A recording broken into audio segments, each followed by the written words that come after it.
What's going on, guys? It's Cliffy here and welcome back to another episode of my Ashes Cricket Career Mode. Today we're making our one-day debut for the Tassie Tigers, taking on the Victorian Bushrangers in the Australian National Cricket Cup Round 2. So we must have had the bye in the first round, considering there are 7 teams. If you are excited to see more Ashes cricket content, let me know down below in the comments. Give this video a like. Subscribe if you're new. But without any further ado, let's head to Bludston, where we did absolutely incredibly in first class cricket to make our one-day debut.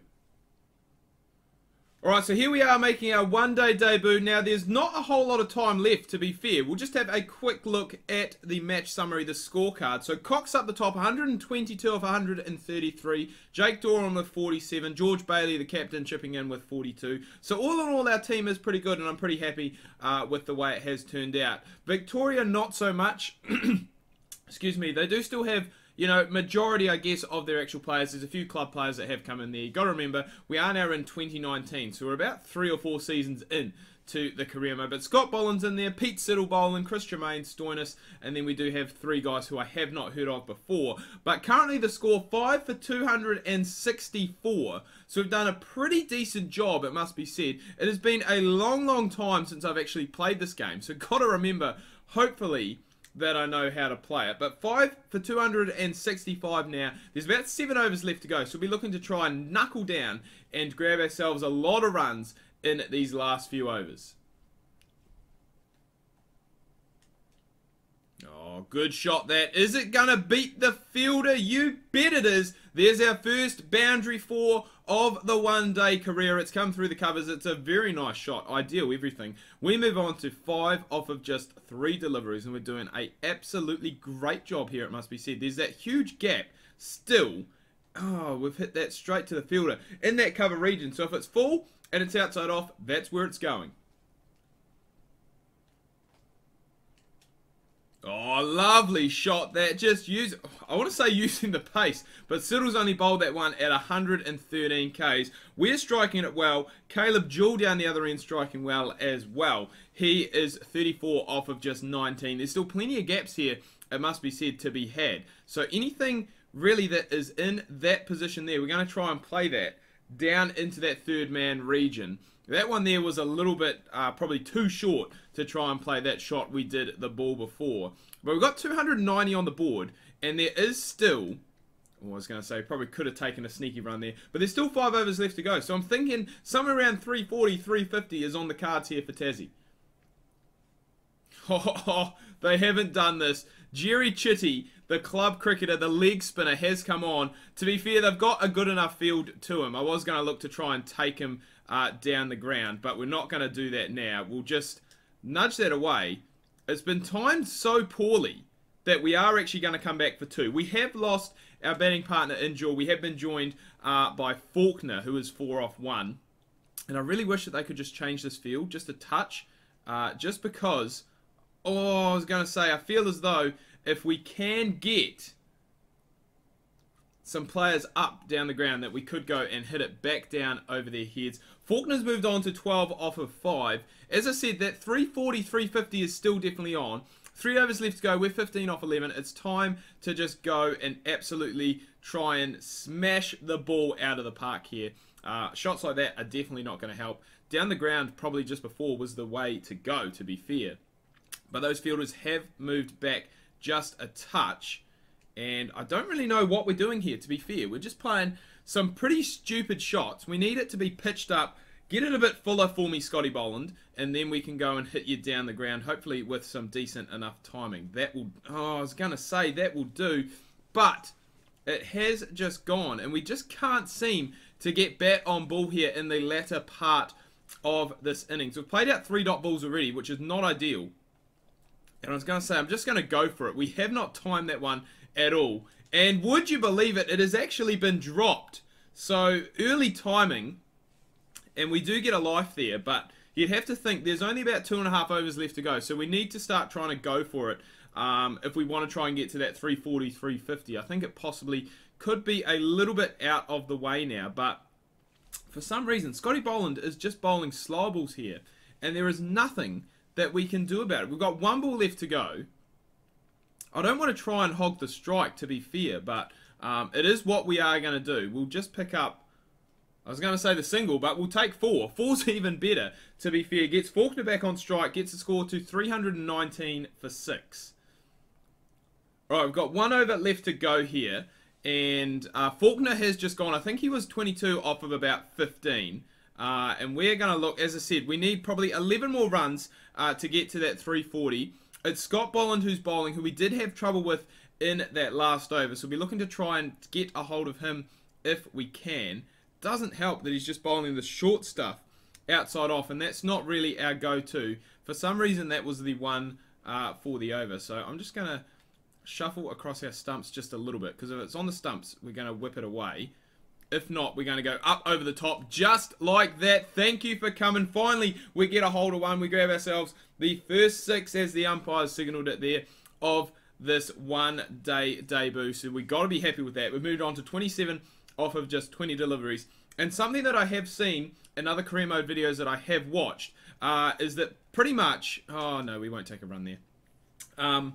Pretty much when it comes to one-day format, that like, you know, around that 350 score is pretty par. So I think we could possibly be a little bit under par here, especially considering the size of the boundaries here. I think we've possibly holed out here. We have for 27, I think, off 22. We've got Kingston down on strike. So yeah, 27 off 22, just to repeat that. 3 4s, 1 6. We did the job towards the back end. Getting the score to 8 for 335. Will that be enough for the Tassie Tigers? We will find out in just a moment. Alright, this is probably the field that we're going to have to rock and roll with. The required run rate we can see down the bottom there is 6.7. So they're above that at the moment. They're going at 8s. Harris has got off to a good start. Dean down there as well. We've got to remember they do have a good batting lineup, obviously, with Pete Hanscom left to come, along with big levers Marcus Stoinis towards the bottom. So we do need to be careful. We do have a player at third man, and we've got one probably at, I guess, a deep cover position, which I'm hoping is going to be good, because these two are in some serious form with the bat, just having a look at their numbers. I mean, Travis Dean is averaging over 50, Marcus Harris is averaging over 40. So we're going to need a very decent knock and just try and peg these guys back a little bit. Otherwise, it could be all over Red Rover very early on. Oh, that's taken! It's taken, you beauty! Cut away. It was cut very uppishly, and Caleb Jewell, the bloke we batted with just a touch in the batting innings, I should say, has gone and taken a catch. Just having a look at the replay here, he's just tried to cut this, and he's got it completely wrong. He has absolutely spooned it to that man. Wow. Just spooned it to the guy at point. He said, you know what? One hand, no point going for the two.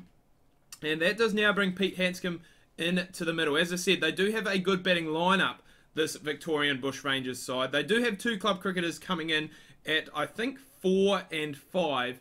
And then, excuse me, Stoinis coming in at 6. So we've got some big players in between some inexperienced players like ourselves. So we're looking to try and make the most of those if we can. But that's a pretty good first over on our one-day debut. Just the 1 run coming from it, and the big wicket of Travis Dean as well. Oh, this one here is cut away by Hanscom. It's a lot better controlled than his Victorian Bushranger teammate, Dean. He has been able to keep it along the ground. He's found the gap, and he's picked himself up 4.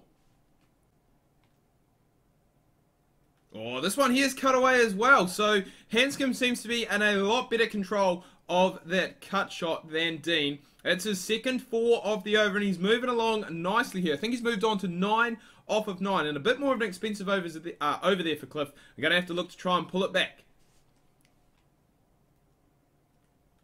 Oh, crunched away again. That point region is getting absolutely peppered here by Pete Hanscom. That is the third 4 he has hit in that region off of our bowling. He's moved on to 14 off of just 12 deliveries, and as we said, he is a key player in this Bushrangers lineup, so he's a big wicket. We need to get him.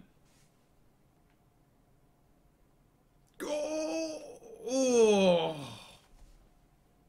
I honestly thought that was going to be a catch. That's why my reaction was delayed. It has, however, been punched down the ground. They will pick up 3, but man, that was hanging in the air for a long time, and I thought that the fielder there at mid-on was going to get round. Not the case. We were bowling pretty well, to be fair. Pushing up that run rate quite a lot for this Victorian side. As you can see there on the scoreboard, it is 7.45, but with the way, I guess, Bloodston plays and with how small the ground is, there is always time to go and make up those runs later on in the innings. They're still going at a fairly good rate, the Bushrangers, going at over 5.5 and over. And I guess the key thing is as well, is that they do still have those 8 wickets left in hand. We did talk about the batting lineup. Stoinis is actually due to come in at number 7. So there is plenty of batting left in the side. And there is a 50 partnership as well. So well done to Fleming and Pete Hanscom.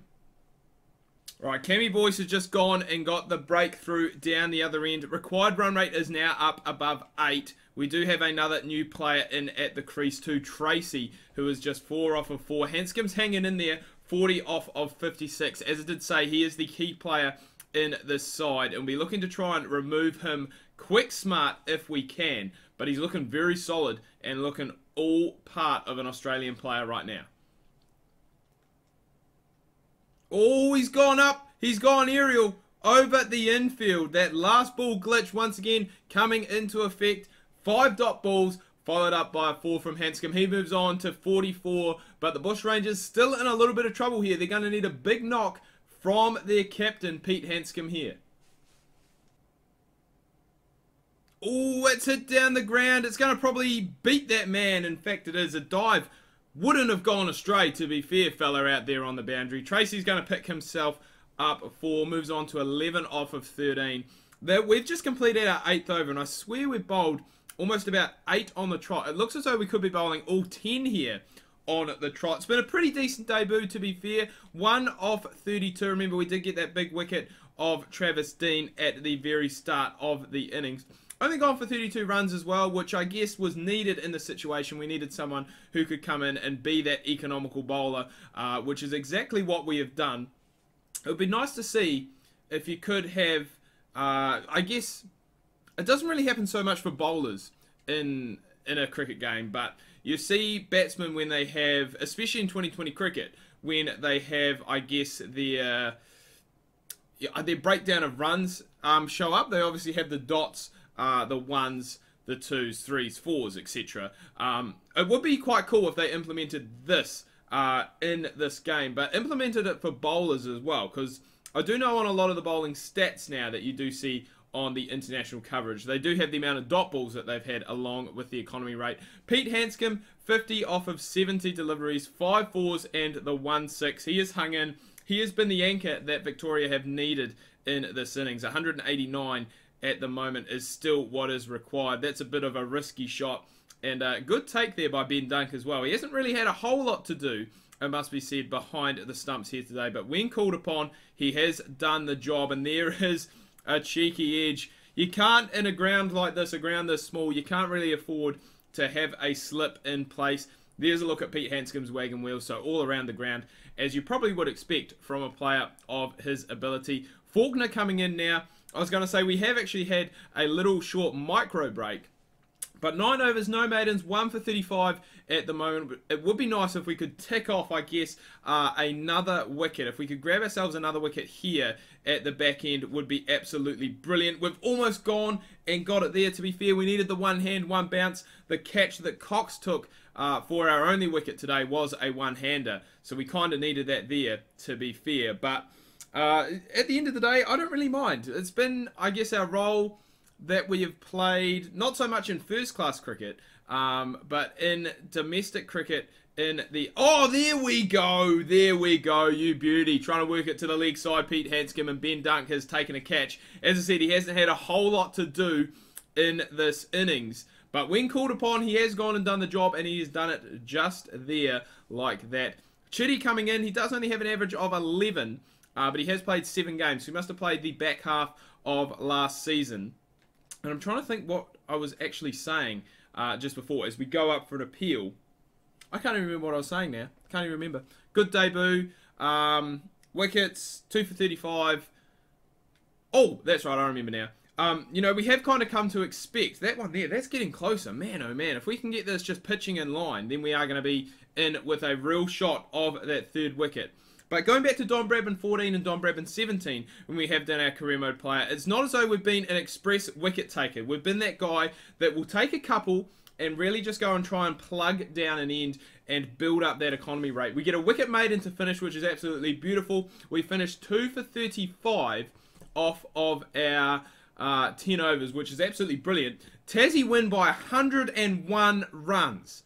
So that is almost the perfect way. You can't ask for a more perfect start to your one-day debut, I guess, and to the one-day season for the Tassie side as well. They've got a huge win first up, winning by 101 runs, as I said. Cam Boyce, the man of the match, could have really gone between him and Cox, I guess you would say, with 5 for 47 or 122 off 133 deliveries. Definitely went and got the job done. Pete Hanscom, really the lone ranger there for the Bushrangers. We did get him for our second wicket, 2 for 35, which isn't bad. Kingston was a little bit expensive. We got 27 off 22, just got a little bit bogged down towards the back end of the innings. So that's something we'll look to try and work on, especially with what seems like quite a strong Tassie batting lineup.